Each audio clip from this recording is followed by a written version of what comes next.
But if you're dull-minded, if you got a 9-volt brain and you look at this like, I am going to take, they're more important to me than my own babies. Like when she says stuff like that, you're like, oh, well, you shouldn't even have a dog. Like, you definitely shouldn't be allowed to vote. No, but it's interesting you say you have to find those characters, but you also have to find a story. And I mean, you can talk about this, is how wide a net we cast. Because after Tiger King, it wasn't like we just jumped into this chimp mom world. We were filming, Mark the Shark and women. Yeah, we were interested. I mean, it took a lot of time in the animal human relationship in a variety of forms. I think we and you see in episode 1, one of the first things we shot years before we even met Tanya was this woman, this part of the circus family, Pam Rosaire, watching 2001: Space Odyssey with her chimpanzee Chance. Yeah. It's talk about sobering experience. Me and Carl distanced with Chance the chimpanzee, 15 years old, pounding basically a modified trailer home, the floor echoing. The loudness was of that sound on the floor was so loud I had to take my headset off. Yeah, it was a lot scarier, and you were there. It was a lot scarier to film chimps than tigers. The crew didn't have a problem going into a tiger enclosure, because the thing about tigers is, as long as they're about under the age 4, even though it looks like a full-grown tiger, they haven't gone through puberty yet. They haven't gotten the tiger mentality of killing you.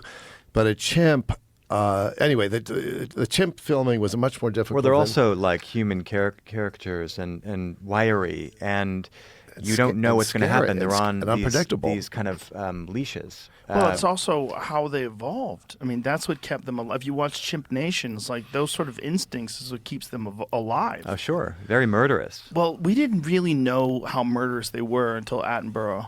When David Attenborough did that series, I think it was in the 90s, when he captured the chimps eating monkeys. Yeah, this is one of the things that when I had the guy from Chimp Nation on, I discussed it with him. He's like, how often do they eat monkeys? He's like, we couldn't even show it all.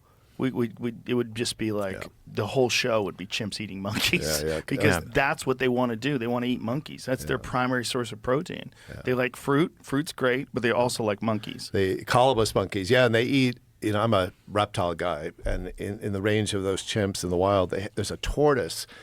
And this tortoise, it's like our box turtles, but it's much bigger, but it's called a hingeback tortoise. And it literally closes up like a rock. Like you can't see any flesh. The chimps will grab that tortoise, and they'll just bang it against a tree and just crack it open like a cantaloupe. Wow. And I'm just saying that because, yes, they're really hardcore when it comes to the way they predate on other animals. And they're about as strong as a 500-pound man. That's about right, yeah. Yeah, it's so insane for us. We had a chimp on the set of News Radio, like 96 or something like that. There was a baby chimp. It was a baby, and it was in a diaper. And this chimp climbed on my back and whacked me a couple of times in the back, just playing. It was just having fun. And I remember, first of all, the feeling of holding it is like it was made out of steel wires. It wasn't made out of like a baby. You pick up a baby. Babies are like soft, little. You pick up a 3-year-old, they're all soft little things, and you hold on to them, and they're weak. These things were strong as fuck, like in a bizarre way. We like to look at something that's close to our size and think, I could probably overpower that. I know how to fight. I'll fight that fucking chimp off. No, you have zero chance. It's a different thing. Everything about it is different. The muscle structure is completely different. The tendon structure is completely different. And the amount of force it can generate arm leverage is pretty incredible. But they also want to fuck with you. They also want to... I was just going to say, like people always talk... People always talk about, like, will a bear kill the lion, or will the bear kill the tiger?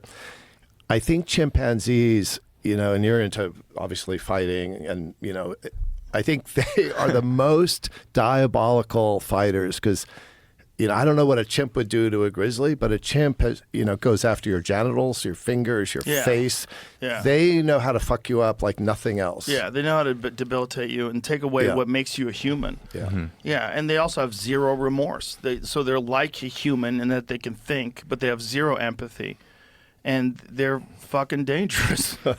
I'm writing this. You know, what was so fascinating, you'd think, knowing all this about chimps later, and remember this, Eric, we were talking about, well, there must be like reported human deaths in the United States with chimp attacks, and we couldn't find any. It's only memes. It's only little. I mean, there are globally, but globally, somehow, a lot of them in Africa. Little kids get snatched and stuff. Well, kids get eaten. Kids get eaten. Yeah. But in the U.S., there has been no really human death caused by chimpanzee.